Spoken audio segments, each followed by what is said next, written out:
অবাক করা performance. Bangladesh cricket যে অস্ট্রেলিয়া গিয়ে এই ধরনের পারফরম্যান্স করবে আমরা চিন্তা করতে পারিনি। ১৯৮ রানে অস্ট্রেলিয়াকে প্রথম ইনিংসে অল আউট করা এবং ১৫৩ রানের নতুন করে লিড দেওয়া সেকেন্ড ইনিংসে অস্ট্রেলিয়াকে। তো বাংলাদেশের সামনে বিশাল একটা চ্যালেঞ্জ।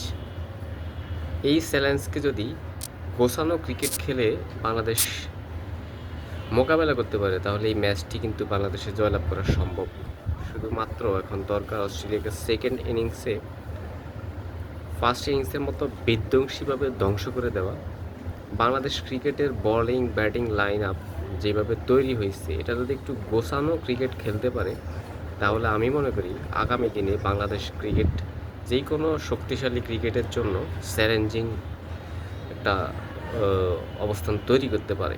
শুধু বাংলাদেশে এখন দরকার চ্যালেঞ্জিং ক্রিকেট খেলা, গোছানো ক্রিকেট খেলা এবং নিজেদের কনফিডেন্সকে গ্রো করা। এটাই হচ্ছে বাংলাদেশ ক্রিকেটের আগামী দিনের পথ চলার জন্য লক্ষ্য হতে পারে।